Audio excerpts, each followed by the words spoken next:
Assalamu alaikum wa rahmatullahi wa barakatuh. Wa alaikum salam wa rahmatullahi wa barakatuh. Reka manze shimire umwarimu avuye hano. Ego vraiment. Yagerageje kudefanda ikinyoma biramunanira. Ego. Yavuze ati Yesu n'umwana w'umuntu. Siko yavuze gaye ko yavuze Yesu n'umwana w'umuntu. None amaze kuba umwana w'umuntu ahindukira gute kuba Imana? Ngiri wabo inkira ashobora kuvyara inkoko. Oya n'impeni iravyara ingurube. Birashoboka iwabo mu bumenyi bwabo bafise. Birashoboka. Birashoboka. Ariko twebwe abayisilamu turi abantu buri kantu kose tugera turagacukumbura. Kweri mbega Imana n'umuntu guharura 19. Igitabo cyo guharura. Kigabane cya 23. Ego umurongo wa 19 yandikira giriti igira ngo iki? Erega Imana s'umuntu. Erega Moses nutose kurogota Imana s'umuntu. Erega Imana s'umuntu. Imana nishobora kuba umuntu irarengeye kuba umuntu. Ngwebeshe yaramye abantu isanzwe ihari kandi si n'umwana w'umuntu bigere gute ngo yisubireko. Ariko Yesu n'umuhungu wande wa Mariya. Uwo yogaruka gute kuba Imana? Ku bwenge buke birashoboka. Acavuga ati Yesu azicara ku ntebe ngo acimanza. Burya niwo mubesheye Yesu. Ahubwo Yesu nawe atociribwa urubanza 15:28 Abikorino ba mbere 15:28 rwa mbere rw'Abakorino. Umbirete Yesu nawe ariko ruamwagira muri Bibiliya 15:28 Abakorino ba mbere. Soma inyandiko. Iyi nyandiko ntibari bwayumvira babwira iti ibabwira ngo iki? Ariko niyamara gushikirizwa inganji ya vyose. Niyamara gushikirizwa inganji ya vyose niho n'umwana ubwiwe ari we Yesu ubwiwe azoganzwa niyamuhaye inganji ya vyose. Niyari yamuhaye inganji hanyuma ngo Imana ibe vyose muri vyose. Iheze ibe vyose muri vyose atawuharari yonye na Yesu yamaze gushyirwa hasi. Kweri kabisa. Yo ni Imana. Vuguruza Bibiliya. Ivyo navyo bari bazi. Acaragaruka mwarimu. Uyu Yesu ngo arakomeye gose. Arakomeye. Ngo abamusenga mukuri n'abamusenga mu kinyoma. Ndasubira binyandiko 15 Matayo 15:7 Matayo. Mwandyarya wendazi ko muri ndyarya. Mwandyarya mutubije ariko ndigiye. Yesaya yavuze neza ivyavugishwa n'Imana kuri mwebwe. Yesaya yavuze neza ivyavugishijwe n'Imana muri mwebwe. Ataba abana b'abantu banyubahisha iminwa yabo, bubahisha Yesu umunwa, ariko imitima yabo iri kure yanje. Umuntu atsitaye ngo Yesu, umuntu aguye Yesu, umuntu akubiswe n'ikofe ngo mw'izina rya Yesu, bamuteye inda mw'izina rya Yesu. Ibibazo byose mw'izina rya Yesu. Ataba ndabazi ku munwa n'indyarya tubaranyubaha kabisa. Ariko imitima ngo yaba Yesu atiri kure yanje. Bansengera ubusa. Umuntu umusengeye zero yavuze ngo basenga neza.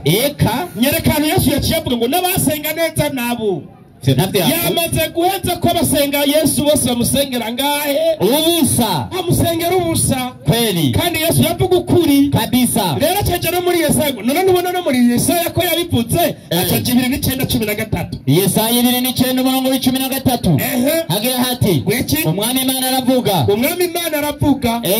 Ataba abantu bandurindire umwami Imana aravuga. Uyo ni Yesu. Uyu ni Yesu kuri. Umwami Imana aravuga. Ushima atari Yesu reka nibarize Yesu. Mbe Yesu uwo wundi mwami uramuzi? Yesu ati ndamuzi, ni nawe saba 11:25 Matayo 11:25 muri Matayo nyandikira giriti igira ngo iki? Muri ico gihe Yesu aravuga ati ndaguhimbaza data mwami w'ijuru n'isi. Kumbe na Yesu arazi ko ari umwami w'ijuru n'isi. None Yesu acaba umwami wahe? Ngira cabo w'ikuzimu.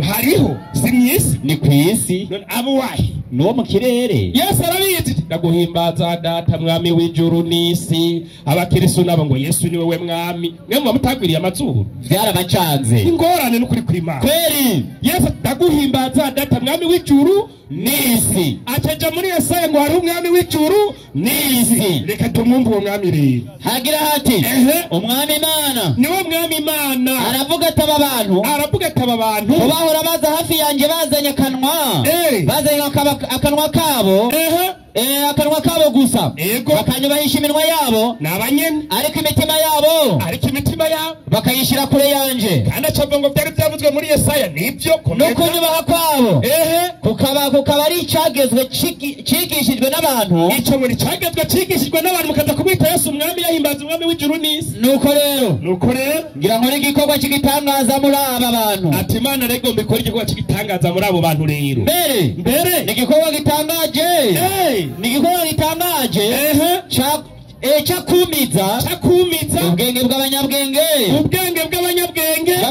babo buzoherengetera. Moses ibyo mwigira abanyabwenge ubwenge bwanyu buzoherengetera. n'ubuhanga bw'abahanga babo kumbura mu byiza izi ntama zanyu kuri cyo kuzizimiza buzokamangana bazobona ibara. mwe muzobona ibara abarondera kuzimiza intama izi barazizimije bazimiza intama zabo barazizimije bazibwira ngo Yesu niwe Mana. ikuzimu ngo bazishije uhoraho.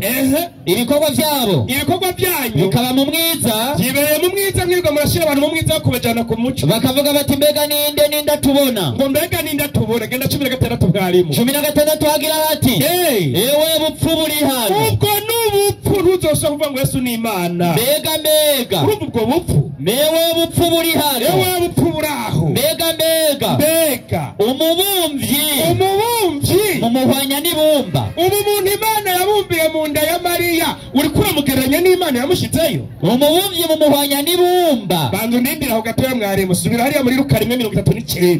Luka 1 urasubira ntupeye 39. ndasubirayo kabisa nta ngorane. wambwire umubumvyi ashobora kumenya ute n'uwabumbwe. hagira hati muri iyo minsi Mariya arikora. Mariya ngo yaragiye aripodo agenda yihuta ajya mu mugamba mu gisagara cy'Iyudaya. ngo yaripodo nyuma yiteka fodo tenumba yinjira mu nzu kwa Zakariya. aragenda ngo yinjira mu nzu kwa Zakariya aramukanya na Elizabeti. Mariya aramukanya na Elizabeti. Elizabeti yumvise indamukanyo ya Mariya indikinagira muri we. Elizabeti yuzuzwa mpwemu yera. avuga n'ijwi rirenga ati mu bagore uragize gute urahiriwe. n'imbuto yo mu nda yawe. mu nda ya Mariya hari urubuto rwande rwa Yesu. ubu mu bwenge bw'Imana nabo urubuto mu bwenge bw'abakristo cyangwa Imana niyirema urubuto ikaruremera mu nda y'umugore Mariya rukabyara wa mwana Yesu. kweri ubu rero wahitanye umubumvyi umugereranya n'uwabumbwe n'ubwenge buke. ubwo ngo n'ubupfu. ubwo ni bwa bupfu. komeza yanyandiko muri Yesaya harabandanya. ewe bupfu buri hano. ubwo bupfu buri hano gayembe. mbega umubumvyi ndabera ubupfu buri mu magarama. mbega umubumvyi mumuhwanya n'ibumba. ikintu cyabumbwe gihakana uwakibumvye. ibaze nawe kiti ntiyambumvye. ati ntiyambumvye. cyangwa ikintu cyaremwe kigahakana uwakiremye. mbe Yesu wararemye nta bwenge agira. mbe nta bwenge mugeka kibarize Bibiliya. mbe Yesu wowe uremera ko waremwe ko ari abakristo bari kwaremeza ko wowe urema. Kolosayi 1:15. Ari Kolosayi 1:15 inyandiko igira iti igira ngo iki? niwe shusho y'Imana itaboneka. ngo Yesu niwe shusho y'Imana itaboneka. niwe fura byagize gute mu byaremwe byose. ko Yesu yagize gute yararemwe. ubwo abantu mu kuzimiza intama ngo yarabyawe ntiyaremwe. kuko uvuze ngo yararemwe ucubazwa yaremwe nande. ucaba kubaza ati yaremwe na nde. ntagaruka kuba Imana ko yamaze guhenda abantu. kweri mugatwe nk'abayisilamu twasesanguye inyandiko twasanze Yesu yararemwe. nawe mbwira uwamuremye rero ko ari we Mana. ego kabisa. ikigo ni cyahe cyarangiye. ikigo cyarangiye kabisa. acaragenda mwarimu byiyumviro bisigaye. abayisilamu bemera ko Yesu yagize ngo atagize gute ngo atapfuye. Korani 4:58. Korani 4:58. inyandiko iragira iti igira ngo no kubera imvugo yabo. ati no kubera 58 kubera umwanya. 158. inyandiko irababwira iti akana ko mukumviriza nakukumve. ahubwo Yesu Allah yaramudugije. Imana niyo yamutoye imudugana iwabo adapfuye. na kare Allah niwe nyene nguvu nyene ubwitonzi yaramutoye. none uwo yamutoye ni nde? nyimba Yesu ari we Mana ubu yaje akamutora nawe ni nde. Abaheburayo 5 umurongo w'indwi. Abaheburayo 5 umurongo w'indwi. Yego.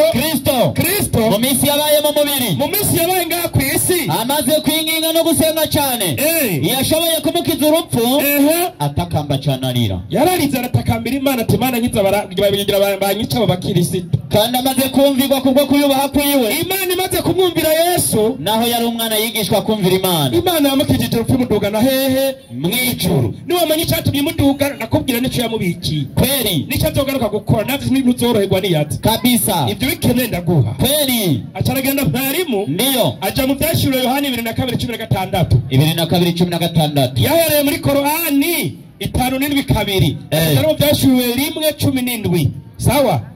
Aha yavuze ngo Yesu yarafise abamarayika muri byashuro Yohana 2:16. Yego. Yesu yarafise abamarayika ngo kandi ngo tumintumwe mu bamarayika no mu reka ndaye mu bantu yari yatoye ndabe ko Imana iryo kosa yo rikora. Yohana 6:70. Yohana 6:70 Yesu avuga ati mbega sijewe n'abatoranije uko muri 12. Ati n'abatoye muri abigishwa 10 ariko mwe muri mwebwe mwaba abigishwa ba Yesu ni Satani. Ubu Imana yoshira Satani mu bigishwa bayo. Eka Yesu yikubitiramo urubosi Shetani mu bigishwa biwe. Imana mu muntu mwayashaka Satani. Bararyamana basangira imikate basangira amafi na Shetani. Ico ni kibazo. Ico Imana niyo gikora yari yamaze kuyirungika hasi yayirukanye. Kweli. Kiremeze ko Yesu atari Imana ko yacaguye na Shetani mu ntumwa ziwe. Acavuga ati atora n'intumwa mu bamarayika. Abamarayika bobo na Shetani yari nabo. Ivyashuro Yohana 12:9 na 12 umurongo w'icenda ivyashuro Yohana. Ubu nacica Imana Shetani. Ko sobaye cy'amahero.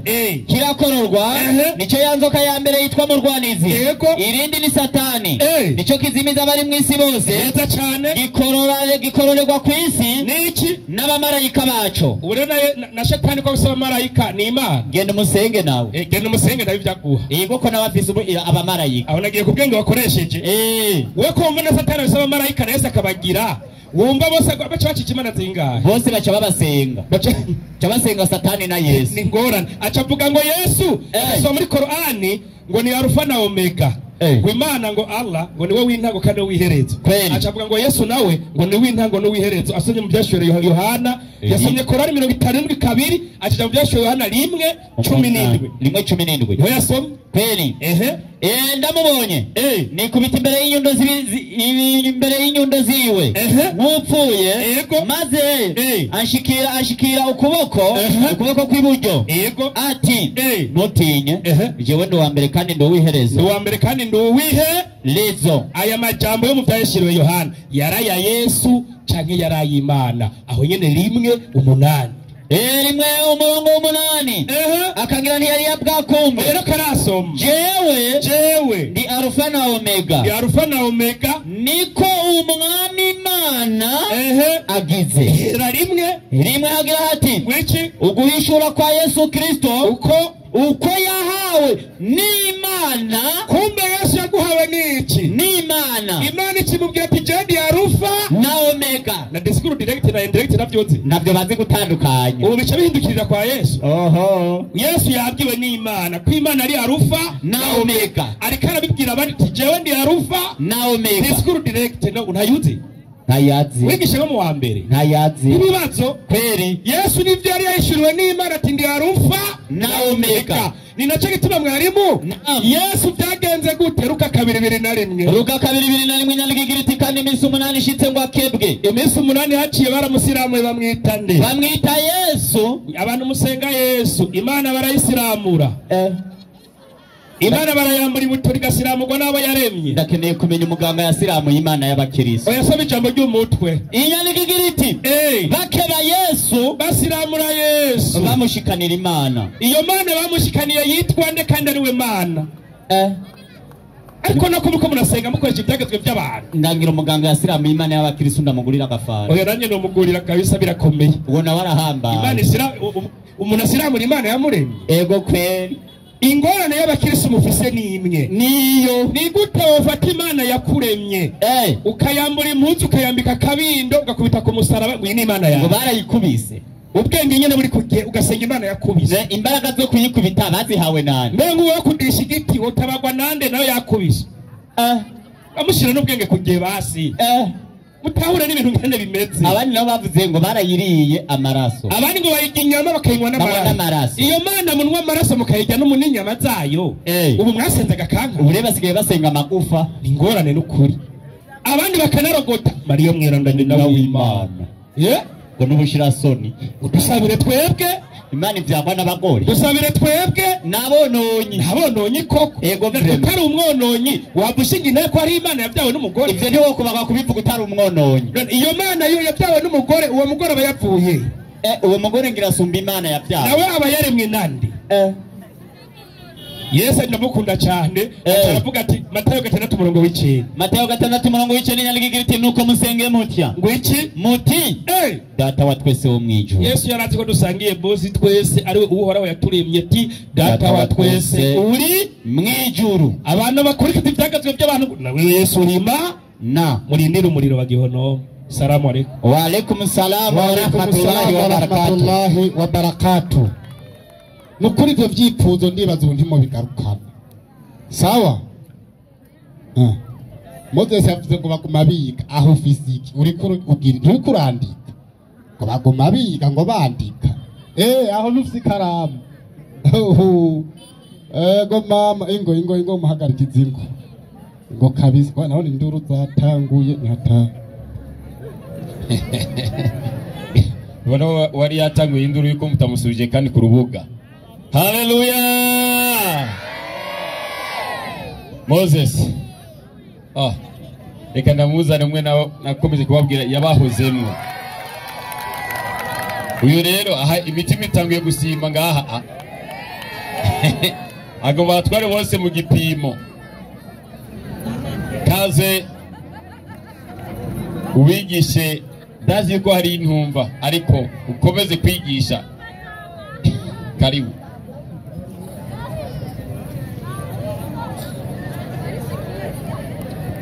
Hallelujah. Mutegura yandi mazi. Ukoko twigishije ni ngomwa mushimira abigisha. Ego. Sinzi rekamera wahejeje kugira ngo tujane neza. Uyavuga ati ngo nongo yimbana ngo yakubiswe. Ngo none we yo gutabara guti kurakubitwa. Ariko sinumva kwe. Ufite ikibazo. Ikibazo ufite ni kimwe. Umwarimu yakwigishije mugabo we uyu wiwe yakwigishije mugabo gutahura byagoye.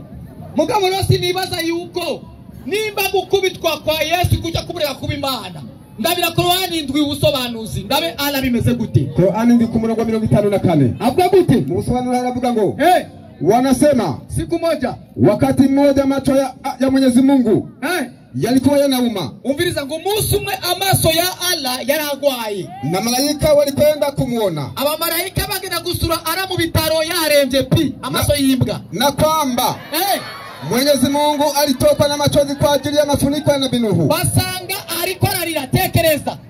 Ubu wowe wanga ko Yesu gusenga gukubitwa kwe uriko kutamugira Imana. Wewe ala yagiye mu bitaro araremba serumu zirajamwo. Mpaka macho yake yakawa mekundu. Amaso yaratukura bajya kumusura atangura kurira. Wewe nwarira ndazokumvira.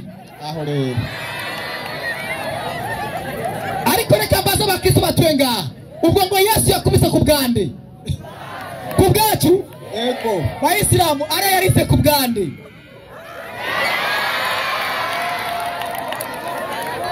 Nibaze ko ari ikibazo ni ubwonko. Ni mu mutwe kabisa. Ikibazo ni mu mutwe. Ariko kandi cyanatangazwa nuko ashobora kuvuga ati ngo Yesu ngo 11:20 Matayo ngo Yesu aravuga ati ngo ndaguhimbaza data. Ariko se data mwarimu 19:5 Qur'an 19 85 85 haravuga ngo je ndemeza yuko Imana niko basenga batavyemera buryo barabasenga Yesu batabizi. Ego. Uzobwana guhimbaza data uyo onye abari Imana sivyo abari Yesu tumwumvirize ara wewe gute wakumbushe siku tutakayowakusanya wachaji Mungu. Umviriza aravuga ati ngo wibuke umunsi tuzofata abayoboka Mana kuwapeleka kwa mwingi wa rehema kuwa ni wageni wake. Ngo ala azofata abayoboka Mana abatware kuyikunde ku Mana baba bashitsi b'Imana. Ara azofata abayoboka Mana Ego. abashore kwande kuyindi mana baba bashize ibiyo mana ikibazo niba we wanse gusenga Yesu ngo si imana uyu araba abantu bazoshorera abashira iyindi mana iyindi mana izo barinde arazo bari igiki tukababwira ati mwabagabo mu bavanura n'uyu Allah si imana kuko Allah azotuyobora twara abantu ku mana iyo mana nayo yitwa nani batari Yesu ni Yesu wazutanga izina ry'iyo mana yindi atarinde Yesu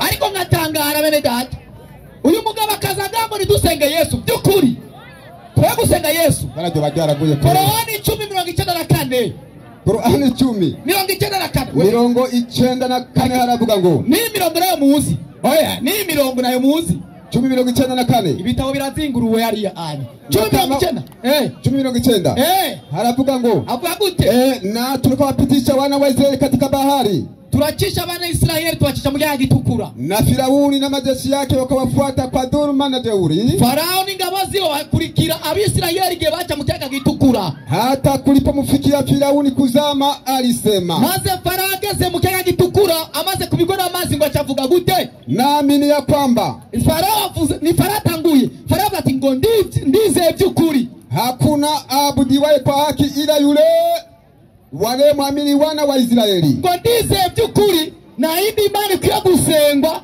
kirese icyamana bisirayeli bagira gute basenga na mimi umve rero ala nawe najewe ni miongoni mwa wanaoti nagenda yuba hiyo mana y'Abisirayeli Farao yatangiye kuvuga ati Farao avuga ati imana ikwiye gusengwa ni icy'Abayisirayeli basenga ala nawe ndi nyuma yawe sha nanje ndayemera iyo mana kumbe na ararasuka imana ikwiye gusengwa ni imana isomera baki n'Abisirayeli mbega Bibiliya uremeza Abisirayeli basenga nde Matayo 28:16 Matayo 28:16 haravuga ngo avuga gute maze babigisha 11 baja i Galilaya ku musozi Yesu yabarangiye babigisha 11 baja ku musozi Yesu yabarangiye babonye nde Yesu baramusenga bagira gute baramusenga babonye nde Yesu bagira gute baramusenga ni bande bamusenze Yesu abigishwa ba Yesu abo n'abarundi n'Abisirayeli ni imana ikwiye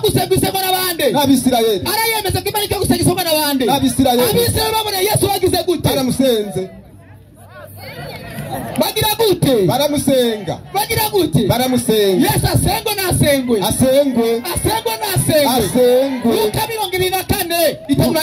Luka 24 haravuga ngo mugabo rero basenga Yesu haraba musengera ubusa kuko bamusenga bagira gute babangikanije na Allah bamusengera ubusa Luka 24 pere ku 50 abavanaho Yesu abavanaho abashitsa harabana ni Betaniya aterura amaboko arabahezagira Yesu nindahezagira abantu yemwe bituvuga n'ukuri ego umuntu yohezagira uwundi muntu aho rero abayisilamu umuntu arahezagira uwundi ngo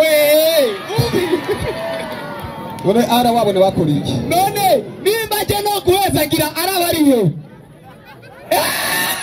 ngo barabahezagira hanyuma haravuga ngo akibahezagira atandukanywa nabo nibyo aduzwa mu ijuru nabo baramusenga nabagira gute baramusenga bamusenze kuko ari umuntu cyabura ari imana bamusenze kubera ari inde imana Ijesho Yohana 20:6 uyu Yesu bamusenze nkande bamusenze kubera Yesu wawuri inde bagusenze nkande reka nibarize nde Yesu bwiwe vuga twumve haravuga ngo ndi Alpha na kandi yambarira iti karabaye ndi Alpha na Omega umviza uyavuze ndi Alpha na Omega ni Muhammad barabitubarira ninde ni Yesu avuga ndi Alpha na Omega manuka tumve muntu itanguriro n'iherezo ufite inyota nzomuha kunywa ku isoko y'amazi y'ubugingo ku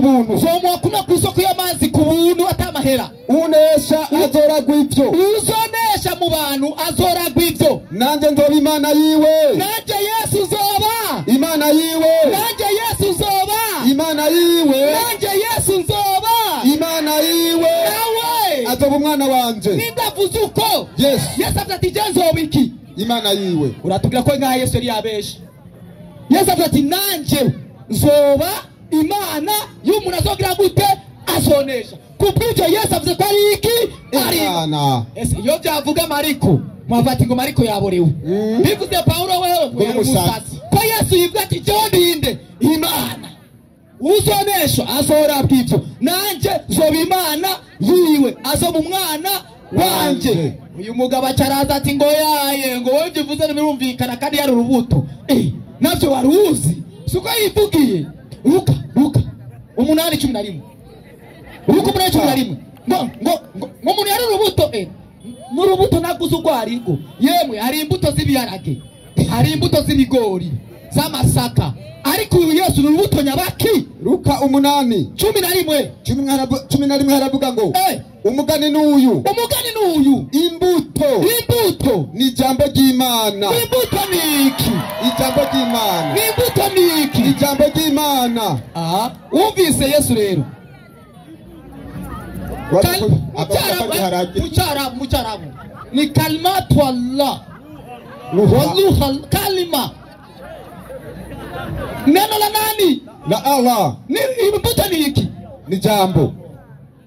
tandukanye ijambo nanje twumve tuvuge ati genda kundi ijambo subiramwo Genda kundi jambo. Byavuze uwizera ntazigera maramara ko nizeye ijambo ryiwe nanjye sinzomara. Amashimesha bize Yesu. Mugabo mumwibuka gishika ngaha anyi byamuvaza kwimana n'umuntu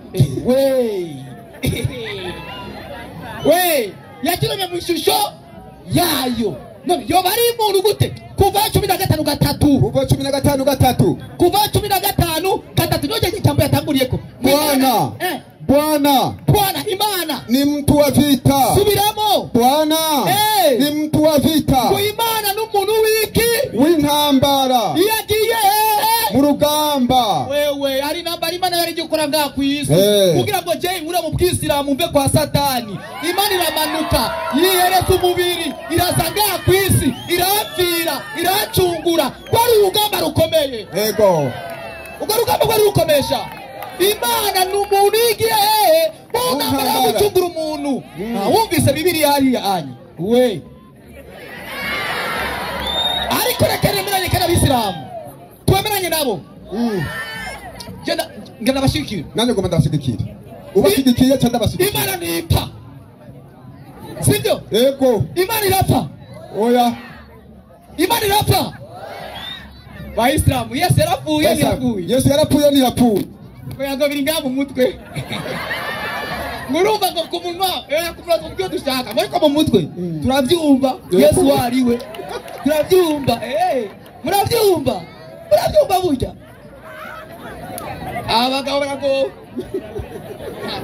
baragowe kabisa. Acavuga ni sinzi ko mamukurikiye ngo Yesu umwarimu wa mbere yaje avuga ati uyu Yesu ngo azobyagira ku ntebe yiwe yiki y'ubwiza uracaraza ati ngo wewe wamenye ubufu.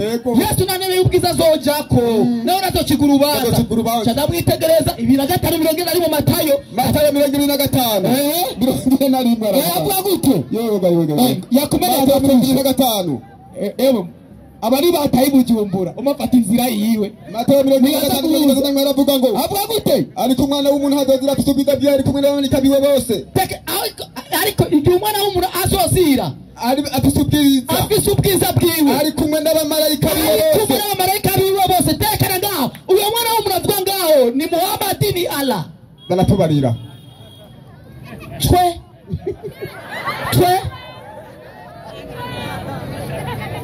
jero koraze ndumwigisha iyo ubagije umuntu kibaza umunyeshuri akinumira bakubwira terega mwarimu tanga inyishu niwe wenyene uyo ni Yesu. Azoza ari kumwe n'abamarayika biwe bose agira gute niho azobyagira ku ntebe yiwe y'ubwiza. Amahanga yose azokoranirizwa mu nyonga ziwe agire gute nawe azobarobanura nk'uko umwungere arobanura intama mu mpene azobarobana nk'uko umwungere arobanura intama mu mpene intama azoziherereza iburyo bwiwe raba intama iburyo ziwe kandi muri iburyo bwanje yego intama iburyo bwiwe impene ibumoso nabo icyo bakura mu mpene mukizira ndabyibuka igihe twari Muyinga twari Ngozi hariya ayi Idrisa yavuze ni ngo yego twe abayisilamu turi impene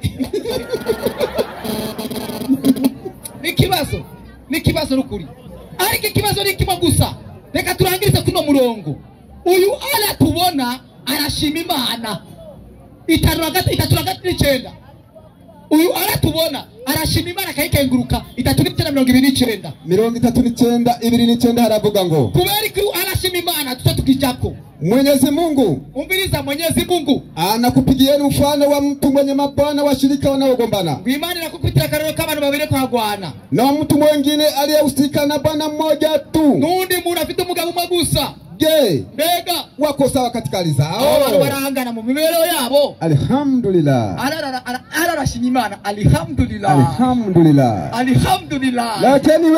lakini wengi wao tekana hawajui aba bagabo yo bahaze murani bo babatirwa alhamdulillah bashimiki Allah amana no gatashimiki yindi mana none arayaba Imana gashimindi Imana ya yindi azoshira abageni abantu bakaba bashitsi bayo ala lero yashimye ati alhamdulillah abashime ya yindi Mana azotwara abantu kuri iki kuri yaba kubera iki yarashima Imana 2:9 ku Rwanda 2:9 arabiherekeza abagabo haravuga ngo mwege mwabagabo mwajyajyamwe 2:9 mwajyajyamwe haravuga ngo na atakayesema miongoni mwao uzohirahira akavuga muri mwebwe akavuga gute mimi ni Mungu uzohira akavuga ati ngo ara ni Imana badala yake uzohirahira akavuga ngo ara ni Imana kile siria basi huyo tutamlipa pa kumtia katika jahanamu tuzomusha muri Gehinomu uzohirahira akavuga ati ngo ara ni iki ni Imana asotaja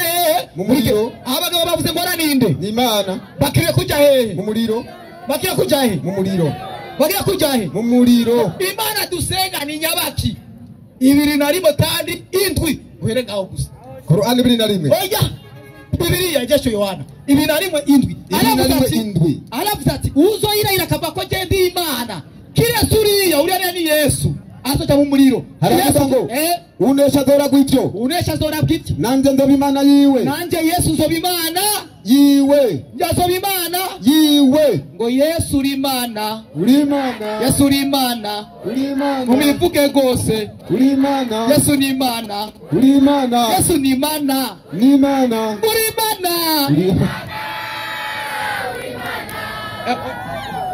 agira rirereka amashi menshi cyane tugomba tuje mu mwanya w'ibibazo n'inyishu nashimye yuko ara yaciye umujya uzorohirahira akamuvuga yuko ari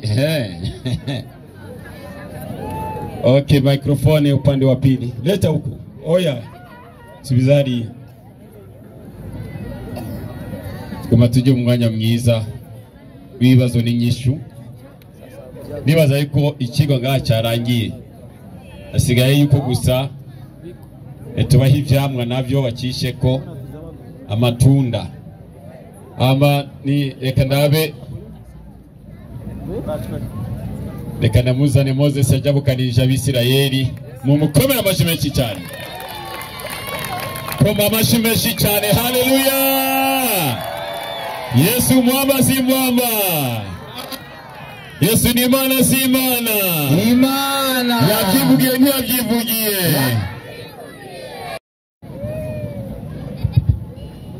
haleluya amen reka nibarize ikibazo kubera ikigwa burya cyamaze kurangira cyaheze nibaza ko n'abayisilamu batakigira icyo bavuga eka namba kandi ikibazo cyanze reka nakibarize muri Yohana 14 Yohana 14 14 Yohana 14 kandi mwarimu ego ndazi yuko ndakubasiganye ngira ngo nk'iminota ishika nk'ibiri ego uzo gucibongerako ntibavuge ngo barose umwanya muto wo kwishyura ikibazo cyane gibahebera Bikira Mariya mawe yego havuga ngo iki aravuga ni aha 14 nimwagira icyo musaba mu izina ryanje Yesu nzogikora. Yesu ariko arabwira abamwizeye ngo nimwagira ikintu icyo ari cyo cyose muzosaba mu izina ryanje nzogikora. Bisitaye ko abo bigishwa biwe uno musi nibagihari ngo tugatiri mu gishingo cyabo kuko tubabigishwa bande Yesu namutene 70 turaza kuguhanira ikibazo.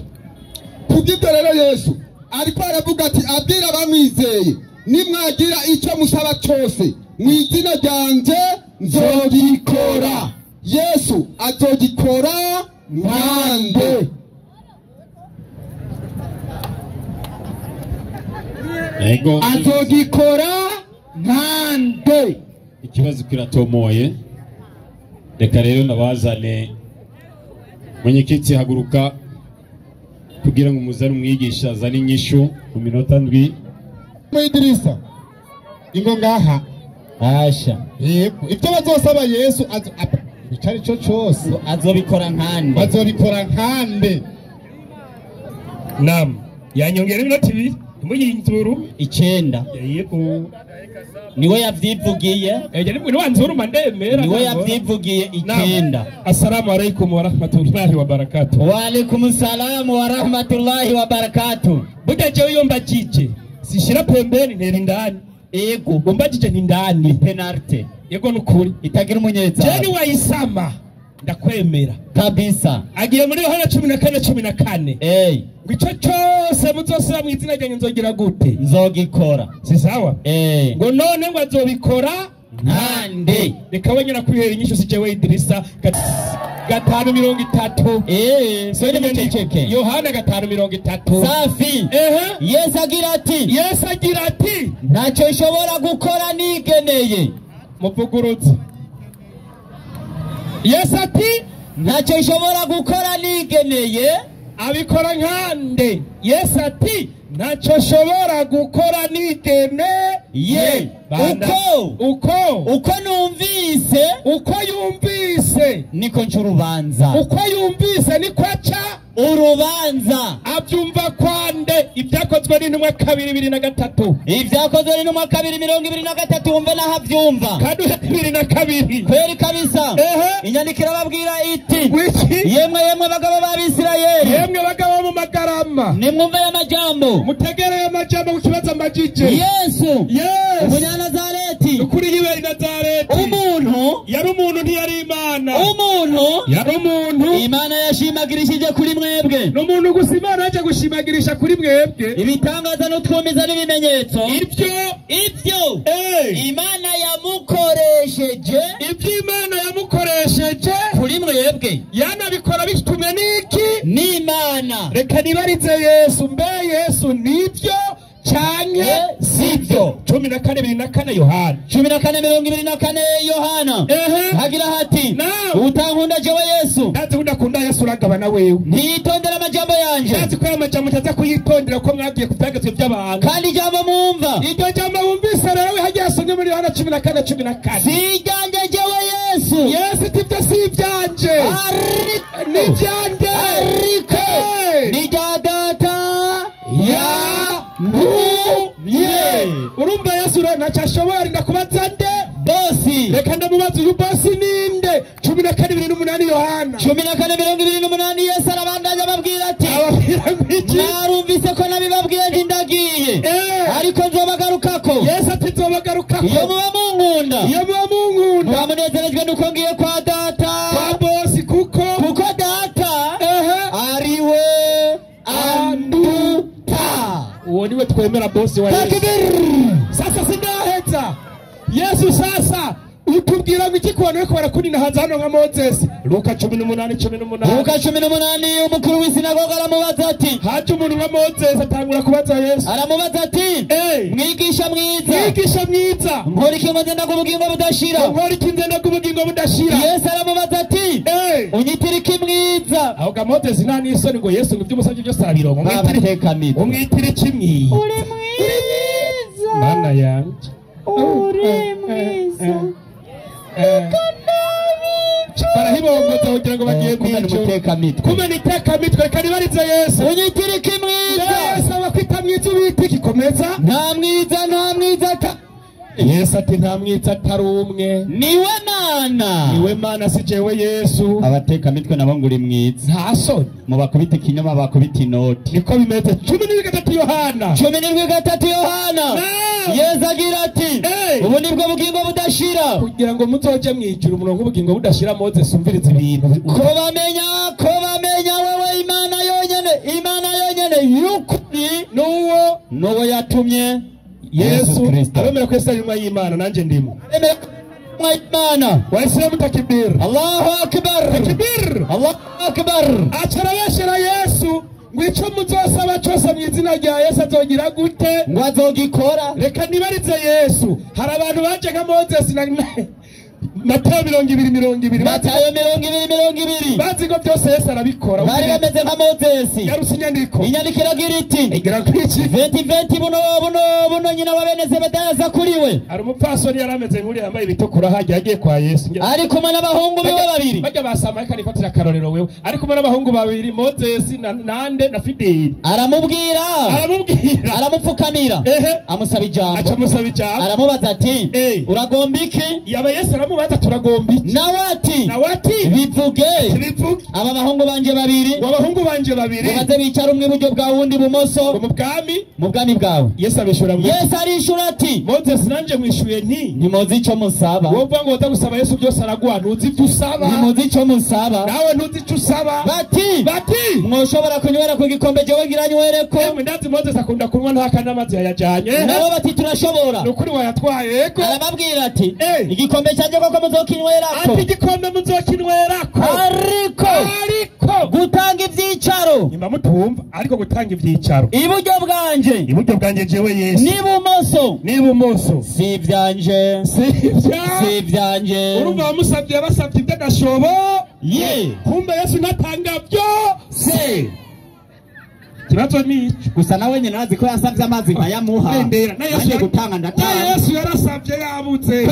Luka 13:7 wowe uje gusaba Yesu nawe yarasabye akabura inyandiko iragira iti igira ngo iki akibivuga Yesu akibivuga umufarisayo aramuhamagara ngo amuzimane ibaza umuntu yazimanwa iyo mana yanyu bazimana ishonji aringira aricara ngo arye Yesu inzara yaramukubise nabyo yihaye nawe nyene imaze kumukubita umufarisayo arabibura Yesu agira hwerera imbere yanjye wa mufarisayo abibonye ati Imana y'abakirisi igiye kwicwa na kigoyi abibonye biramutangaza kuko abatarajya Yesu yagiye no kugenda karabye kubera inzara yamukubise apfa kwicara hasi ego nukuri gusaba Yesu byose araguha bikura abanza gusaba Imana ugira akore kweri ukavuga ati nacyo nkora jewe Yesu nigene data uko abishatse ariko ndabikora acavuga ati dawe wa twese uri mwijuru ndaguhimbaza data mwami w'ijuru n'isi ubu nibwo bugingo budashira kumenya Imana yonyene y'ukuri n'uwo yatumye yitwa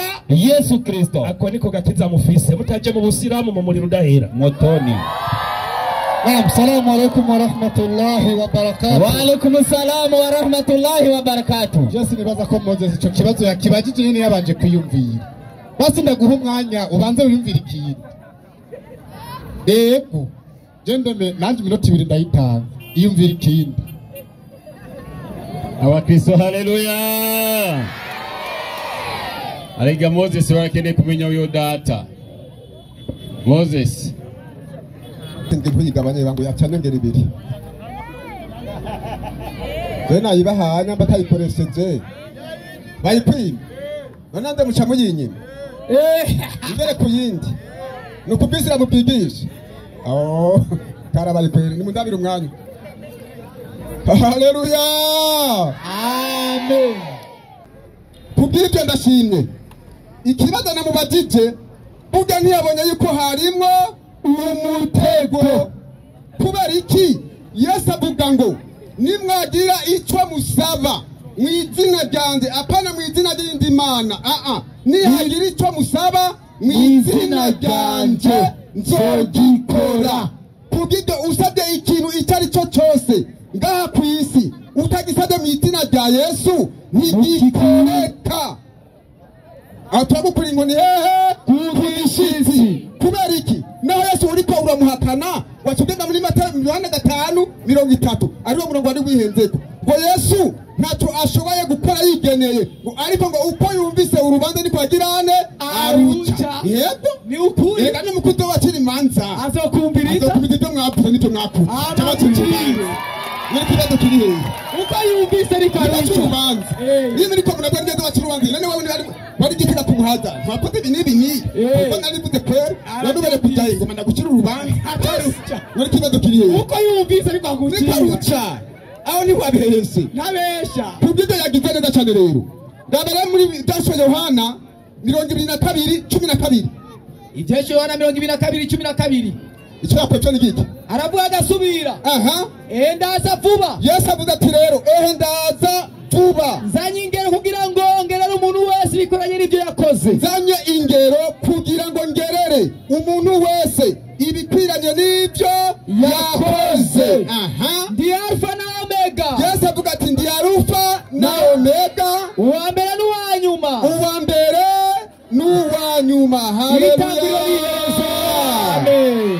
Yesu avuze ngo ndaza vuba nzanye ingero kugira ngo ngerere umuntu wese ibikwiranye n'ibyo yakoze. kandi n'abayisilamu bizera yuko ku munsi w'imperuka Imana Allah izobahemba iki ibihembo. kumbi iyo Mana izoza kubihemba ibihembo ni Yesu basenga batazi. niwe aje vuba kugerera ingero umuntu wese ukwiranye n'ibyo yagizene yakoze. Yesu avuga ati ndi Alfa na Omega, itanguriro n'iherezo, uwa mbere n'uwa nyuma. muri Korani 57 ku murongo wa 3 aravuze yuko iyo Mana ari ya mbere n'iya nyuma, itanguriro n'iherezo. none ko Allah azi yuko Yesu ari Imana, ari we ntango, ari nawe w'iniherezo, wowe niyo udatahura unaniriwe he niyo uri kurananirirwa wafungiriye Jenge ngo namwishyura yaronga ubusa uyu muhungu. oya kweli ni atora Yaronga ubusa. Kandi ade gusimba kabisa. Jango yavuye mu wa mbere atasimbira mu wa gatatu, avuye mu wa gatatu atasimbira mu wa gatanu. ageze mu windi wadubura gatatu. Ashadubura gatatu. Kubw'ibyo rero uyu Yesu aguma agaragara ko ari inde? Ko ari Imana. Ariko yashatse kuvuga kandi yuko ngo uyu Yesu ngo ni ntumwa yande y'Imana. Umviriza, Imana imaze gutuma ijambo ryayo, imaze kurungika ijambo ryayo ryitwa iki? Intumwa. Mugabo ni mu buryo butandukanye no kujya umuntu yitwa intumwa, kujya mwebwe musanzwe mugirane mubizi. Mbega Yesu yaje ngaha ku isi gute? Yiswe intumwa gute? Genda muri Yohana 1:1 ucumbigene yarameze rero. Yohana rimwe cya Yohana 1:1 Yarutangana nje umwanya ni muto. aravuga agasubira mwarimu. aha ubwa mbere na mbere jambo yariho. ubwa mbere na mbere jambo yariho. kandi jambo yahoranye n'Imana. kandi jambo yahoranye n'Imana. uwo yahoranye n'Imana byose byaremwe nawe. uwo yahoranye n'Imana ubwa mbere na mbere kandi byose byaremwe nawe. aha nta kintu na kimwe kitaremwe nawe. nta kintu na kimwe kitaremwe nawe. uwo nde jambo. Umurongo wa 14 gavuga gati kandi uwo jambo yihaye umubiri. kandi uwo jambo yagitsene yihaye umubiri. umubiri. Imana yarungitse ijambo ryayo rigenda mu nda kwa Mariya, kuko twasoma yuko ijambo ry'Imana ari iki? Urubuto. Ryagiye mu nda kwa Mariya ryambara umubiri, hanyuma cavuka ari iki? Ari umuntu. aho niho munanirirwa ku murongo w'icuma aho nyene. jambo yari mu isi. Soma ingene vyanditse. yari mu isi. kandi uwo rero Yesu yari mu isi ari we jambo. kandi isi yaremwe nawe. kandi isi yaremwe nawe ariko ntiyamumenya. uwo jambo rero ari we Yesu yari ngaha mu isi, kandi isi yaremwe nawe ariko isi ntigeze igirane imumenya. nyambo rero uwo Yesu ari we jambo kandi ari we Mana yari ngaha mu isi, kandi isi ikaba yaremwe nawe, hanyuma isi ntiyamumenya. nyamba atari Yesu nyine ari we Mana yaremye ibi byose, udutubwire iyo yindi Mana yaje ngaha ku isi, hanyuma isi ikaba yaremwe nayo iyo ariyo. nyamba atari Yesu baratubwira muza kutubwira. hanyuma ikindi, niyo Mana yawe Allah uguma uvuga yuko ari Imana y'ukuri, izocibwa urubanza. kubera iki? ni inkozi z'ikibi. 34:24 Korani. 34 24 Korani. 24 Korani. Ndio 34:24 aha aravuga agasubira 24 sema vuga ni nani anayekuzurukia kutoka mbinguni ati mbega ninde abafasha kubiva mu ijuru na ardhini nonga kwisi waambie babwire Mwenyezi Mungu na waambie ni Imana ati kandi babwire bila shaka sisi ari kalba ati ngwatanye katwebwe hao nyinyi cyane mwebwe tuko juu ya uongofu turi mu nzira igororotse au katika upotofu ara abanyene ubyavuga yuko ngo tanke kamwebwe bayisilamu nayo nyene ubwaye ngo atankeka ngo bari muri mu nzira igororotse cyane mu nzira y'ubuzimire aha katika njia ya upotovu upotovu ndio ulio dhahiri n'ubuzimire bugaragara sema vuga hamtaulizwa kwa makosa mliyofanya aravuga ati ntabwo muzabazwa amakosa we yakoze wala hamtauliza kwa yale mliyoyatenda nyinyi ubide amakosa ara yakoze nayo mwebwe mwakoze ntimuzoyabazwa umwe wese azogibaza ku gatwe kiwe kubw'ibyo rero ubu Yesu rero nuwo datamamye muvuga reka twere tumwerekanye ko ndasiganya amasegonda 14:7 Yohana 14:7 Yohana Yohana 14:7 ayitsigwa cyamaze kurangira aravuga subira iyo muba mumenye data iyo muba mugizene mwaramenye data mwaramenye na data mabumuzi uhereye ubu data muramuzi kandi mwagizene aho bari babonye nde kumbe Yesu ninde data haleluya Yesu ni Imana kandi kwiye gusengwa bisaba ko muyimwizera murongo ubugingo budashira nyamba Yesu atari Imana ingutanga umurongo uvuga ko Yesu atarinde atari Imana nta uronka kabisa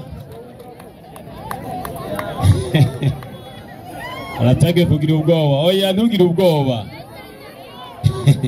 mwenyekiti kaze wumvise Yesu ko ari we data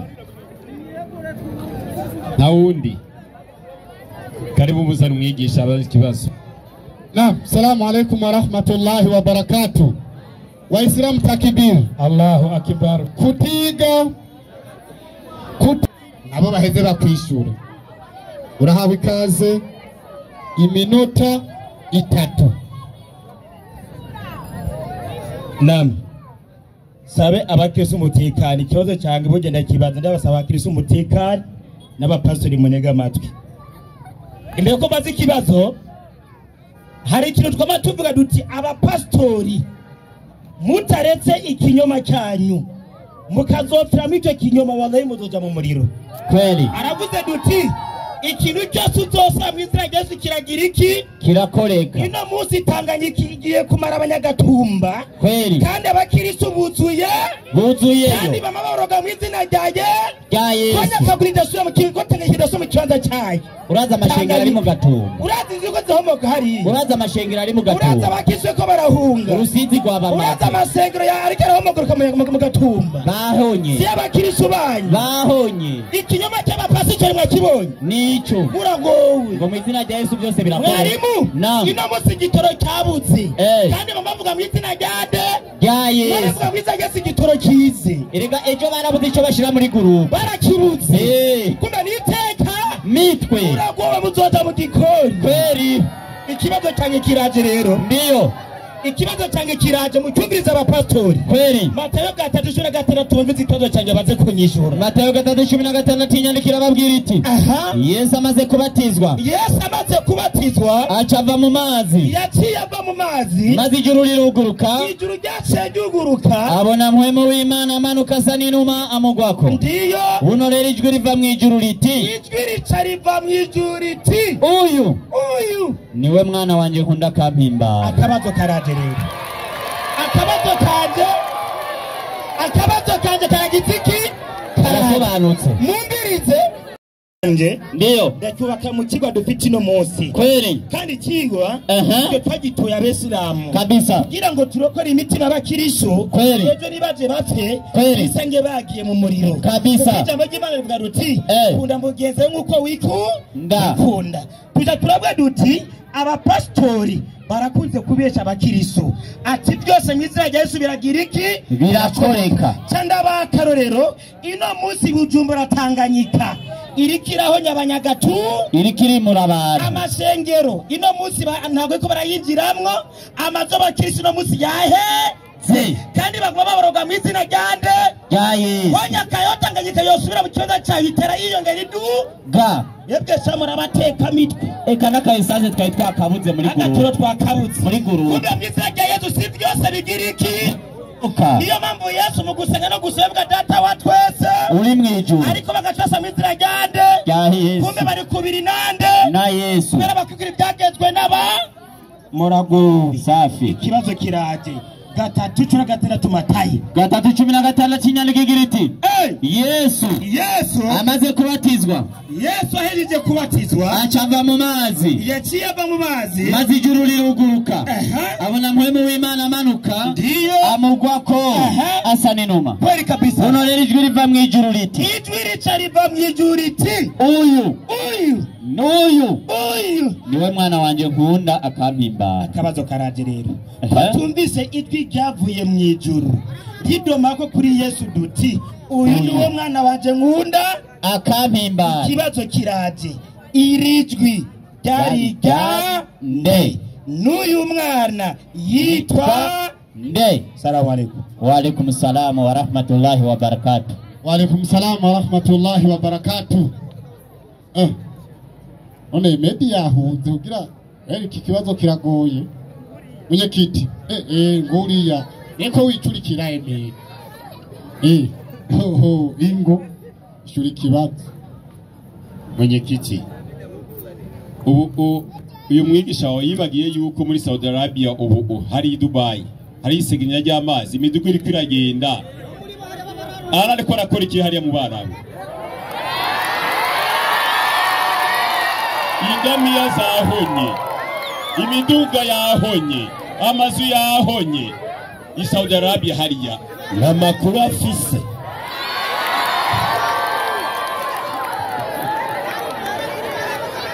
mwebwe bamuvuga ibyo mwatohoje kwanza twebwe nisho kureka kwemeranya n'ibyo bibiri tubwira by'igihe by'iherezo siko gahemwe ibyo nibiza by'igihe cy'iherezo we mumubwire arahagarika ibijya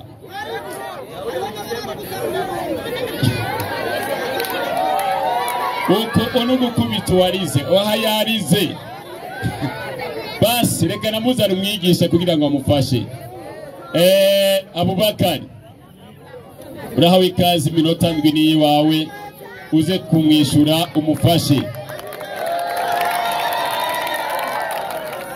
uyu ashaka gufata Imana nka Margarita ashaka gufata Imana nka Yosefu kandi Imana ishoboye byose amashemashe cyane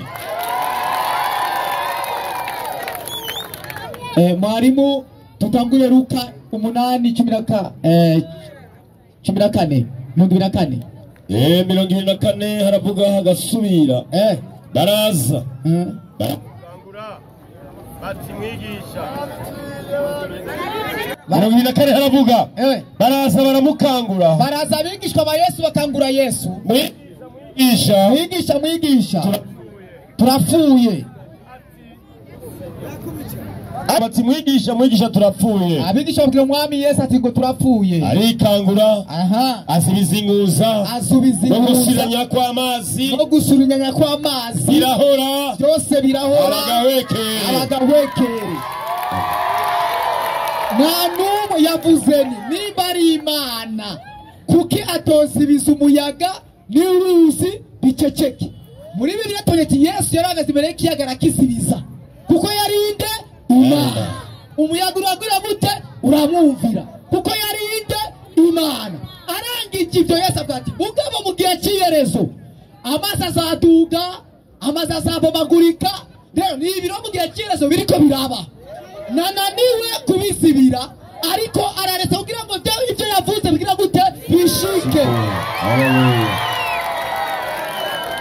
twebwe ushaka tumubwira ati ngo nubisibize tugwanye ubugombe bwiwe yaravuze ati igihe cy'iherezo bizoba ariko mu gihe cyiwe yarabizibije biraziba kuko ari inde ari Imana ikibazo ni hehe mu mutwe ahashe yabarabye ati we ufite ikibazo pe ufite ikibazo mwarimu sinema yanikigwa Nehemiya 9:13 inyishu yiwe rero inyishu yawe rero uyumvirize uramanuka umvirize yabaje ati ngwirijwi ryari ryande uyu uyu mwana nawe ninde. Atangazwa nuko yumvise ati ngwicyo cy'Imana biva mu ijuru ngo maze ngo riravuga. Abari mu isi bumviki ijwi kandi wabyumvise na Yesu yari ngahanye. None iki cyari cyane Imana yari he? Ubizi yishu yawe. Urabarongora mu nkingi y'igicu. Ku murango n'inkingi y'umuriro mu ijoro. Uramanukira mu nzira bacamwo. Uramanuka. Uhagarara ku musozi. Uvugana nabo. Uri mu ijuru. Urumva ngo Imana iramanuka yagarara ku musozi kandi ngo ikivugana nabo iri mu ijuru. Iri ku musozi Sinayi iravuga ariko abantu bumva iki bariva mu ijuru. Rero ubwo ni ububasha bw'Imana. Kumva icyo cyaravuye mu ijuru si ukuvuga yuko Yesu atari Imana. Nuko ububasha bw'Imana Imana yashobora kuri ku musozi ikavuga n'abantu bari mu ijuru. Aha turi ngaha tudavuga n'Imana tuvugana n'Imana. Turavugana nayo. Abo muri Kongo bavugana n'Imana bavugana n'Imana. Bavugana nayo. Abari muri Saudi Arabia bavugana n'Imana bavugana n'Imana. Bavugana nayo. Icyo cy'Imana riri ahantu hose. Ubasha bw'Imana buri ahantu hose. Icyo cyari giki cy'Imana. Ariko kandi nivyavuze ko Yesu akiki Imana kubera iki? Yesu uri Imana nuri Imana. Ivyahishwe Yohana 21:7. Ivyahishwe n'Imana na Yohana 21:7 aravuga agasubira. Aravuga unesha azoragwa ivyo. Yesu navuga ati ngo unesha azoragwa ivyo. Naje Yesu zoba Imana yiwe. Naje Yesu zoba Imana yiwe. Naje Yesu zoba Imana yiwe. Naje Yesu zoba Imana yiwe. Naje Yesu zoba Imana yiwe. Kuvugo ya Yesu avuze ko ari inde? Ari Imana. Yesu avuze ko ari inde? Ari Imana. Abana bakavuga ngo Yesu ni iki? Ngo si Imana. Iki kibazo abagabo bafite n'abayuda ba kera bari bagifite kuva 10:30 Yohana. 10:30 Yohana. Aravuga ati jewe na data 10:30. 10:33. 10:33 aravuga. Abayuda baramwishura. Abayuda baramwishura Yesu. Bati nitugutera amabuye. Nitugutera amabuye. Ngo wacize uriko. Ariko nuko warogose. Kuko uri umuntu ukigira Imana. Ngo abayuda mu gukubita Yesu amabuye bamwe ati nituguteye amabuye kuko warogose. Ngo ariko nuko we warogose tuzi yuko uri umuntu mugabo wigize nde Imana. Nigiye cy'abayuda Yesu bambwiye ko ari inde ari Imana. Bacha baturaba bagira gute baramukubita ku maso yabo babona ngo n'umuntu ariko muri we yari inde Imana. Aba bagabo ku maso yabo n'ibyo byabo bazi Yesu ko ari iki umuntu ariko muri Yesu ninde wene Imana. Mbega uwo muntu ari he? Itekereze ubu Yesu ari he? Mwijuru. Ari he? Mwijuru. Nawe ariko ararya. Nawe jayi ubu mwijuru ararya. Oya mwijuru aranya. Mwijuru ari toilette. Ubu bari basi Yesu mu buryo bw'iki bw'umubiri gusa ari ngamaze kwambara kwiyereza iki umubiri. Abikorino nindira tugenda basijya ngaho onye mwarimu sisubira kandi Abaroma 9:5. Abaroma 9:5 ivyanditswe biravuga Yesu urinde wewe. Aravuga ati bafise basokuruza babandi kandi ku mubiri Kristo yamutse kuri bo. Kandi ku mubiri Kristo yamutse muri mu by'umubiri Kristo n'umuntu yaragenda yarariye yaravuze niwe ari hejuru. Niwe ari hejuru ya byose. Uwe Yesu niwe ari hejuru ya byose. Niwe Mana ikwiye gushimwa. Yesu niwe Mana ikwiye bigashira. Mwese muvuge amen. Amen. Yesu niwe Mana ikwiye gushimwa. Ibihe bimeze gute? Bigashira. Tito 2:13. Tito 2:13. Tito 2:13 biravugwa ku bwonko bw'umuntu. Yesu n'umuntu ku bwonko bwiwe yaragezageza ariko mu niba bari gushima ibihe bidashira. 2:13 baravuga twiteze ibyizigiro by'amahirwe no kuzosorga ku bwiza bwa Yesu Kristo. Niwe Mana yacu ihambaye. Yesu niwe Mana yacu ihambaye. Umukiza w'abantu bose.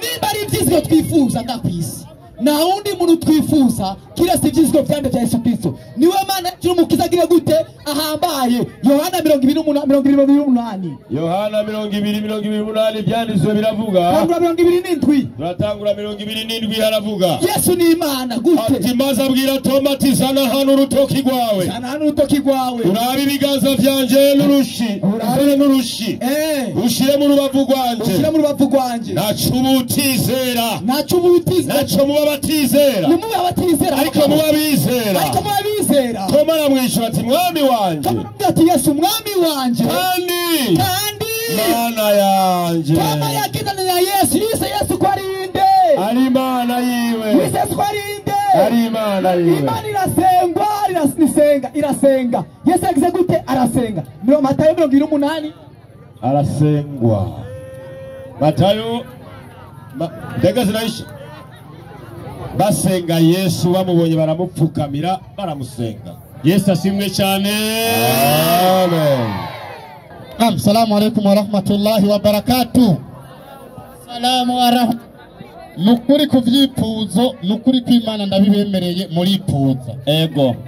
Kuvyifuzo kweli nukuri ndabemereye muri puza kabisa. Kunduru naho murabambere. Ego.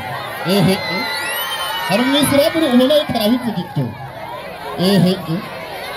Umwana akura uko yarezwe. Urakoze. Umutekano. Reka rero tuve ku byifuzo, reka nzana umwarimu. Nta cyifuzo nkeneye ni nyandiko. Ureke gutanga inyandiko nkuko yayitanze akaja asigura ibitari byo. Dusome inyandiko. Sawa? Egera ngaha iminota 5. Imana barayisenga ngo irasenga. Yesu yarasenze ntiyasenze. Kubera watari iki murakoze urahawe ikaze iminota 5. Nam hama nizere ko ikibazo nakibajije abagabo n'abagore inkumi n'imisore mwese muringa mwese muraha jenda nabajije ikibazo kugira ngo ukwikuje ku mugaragaro n'ikinyoma kije hehe ku mugaragaro jenda tanze matoga 36 ko tumvishe ijwi ryavuye mu ijuru rivuga duti uyu ni mwana wanje nkunda kagira iki akamimbara cyambaza ikibazo mbega iri jwi ryari rya nde uyu mwana yitwa nde yanyishuye wapi yagenda muri Nehemiya 9:6 cyane wumvirize mwarimu igitabo cya Nehemiya nsoma basi ibyo barimo ntavyo bazi vrema songerutsa mwarimu igitabo cya Nehemiya 9:6 ndiyo inyandiko iramubwira iti yahereye 13 nyarutsa niho yasomye inyandiko iramubwira iti aramanuka uramanuka uhagarara ku musozi Sinayi uvugana nabo uri mu ijuru mbega yavugana nabo ari mu ijuru yari mu gihe yari mu gihe cya Mose tugomba tubaze rero Yesu mbega Yesu iri ryavuzwe muri Matoga 6:6 ati uno mwana wanje nkunda kamimbara mbega ari ryajwi ryari ry'Imana cyangwa ni kinyoma cya Bibiliya cya Matayo 5:36 Yohana 5:36 Yohana inyandiko igira iti ariko jewe Yesu mfise ikinshingiro nawe kuruta Yohana kuko ibikorwa data yamaye ngo mbiheraheze ivyo bikorwa nyene nkora nivyo binshingiro intahe kumbe Yesu yari umukozi yahawe ibikorwa nande na data yahawe imirimo na boss nivyo binshingiro nawe yuko data ari we yantumye kumbe Yesu ni umwe yande y'Imana y'Imana kumbe hari boss nande na Yesu Allahu akbar kandi data yantumye niwashingira intahe ntaho murumva ijwi ryiwe kumbe kijya cyari kinyoma naho murumva ijwi ry'Imana kandi nimurabona ishusho yiwe Yesu siki Imana baramubanye erega no kurira yararize mwari marubizi Yesu yararize Yohana 10:35 Yohana 11 Yesu arira Yesu Imana irira y'abakirisu Yesu ararira Yesu nabyo muramera ko Imana irira marika amaboko hejuru hejuru abemera kwimanirira areka amaboko ngabari erega mwarimu imbura bwe mwarimu nam amaze kurira imana y'abakirisu barayiha invitation bayicumira muri mariage aho Yohana 2:1 Yohana 2 umurongo wa mbere bayiha invitation yo kuja kurya umuceri muri mariage kabiri Yohana 2:1 inyandikira mubwira iti ku munsi ugira gatatu ndiyo haba ubukwe ikani Galilaya kandi nyina wa Yesu kandi nyina wande nyina wa Yesu kumbe imana y'abakirisi ravisa nyina wa kumbe abatumira nyina y'imana y'abakirisu kandi batumira n'imana y'abakiri yaciye agenda atwaye umwana batumira muri mariage kandi nyina wa Yesu niho yarari Yesu nawe atorega ubwo bukwe kumbe na Yesu bambaye invitation kuza kurya umuceri n'inyama muri mariage muri abandanya harabandanya maze binikamye ati amasoda ahetse nyina wa Yesu aramubarira ati nyina wa Yesu agira Yesu nabino bafise Yesu aramwishura ati duhuriye hehe nyina wawe Yesu amaze kumva ko isoda zaheze mu rubanza yace yihakana nyina we yarafise inda ndende inalilahi mwarimu mbere kuza muri mariage bakubwifana zaheze ugaca yihakana nyoko wawe duhuriye hehe mama Allahu akbar niyo mambo mwarimu Yesaya chavuga ngo ikisoma vene fusetse Yesaya 29 murongo 16 ndiyo agira hati ewe bupfu buri hano abakristo abapastori bafise ubu niyo mambo kumamaza Yesu ngo niki Imana ngo tuba tuyaga nibi umviriza Paulo yaciye avuga ngo iki Abaroma 2:20 Abaroma igitabo cy'Abaroma 2:20 ndiyo yandikigira iti kuko ibitaboneka vyayo ibyo bushobozi bwayo budashira n'ubumana bwayo ibonwa neza uhereye ku kuremwa kw'isi bimenyekanishwa n'ivyo yaremye kugira ngo ntibaze bagira icyo bireguza kuko bamenye Imana ntibayubahe nk'Imana mwebwe mwaramenye Imana yo kuyubaha Imana byarabananiye ntibayishime ariko mbigeze mushima Yesu ariko bacitsa biyumvira iby'ubusa mwebwe mwacitsa biyumvira iby'ubusa imitima yabo y'imbura bwenge icura umwiza kumbe abatuyaga n'imbura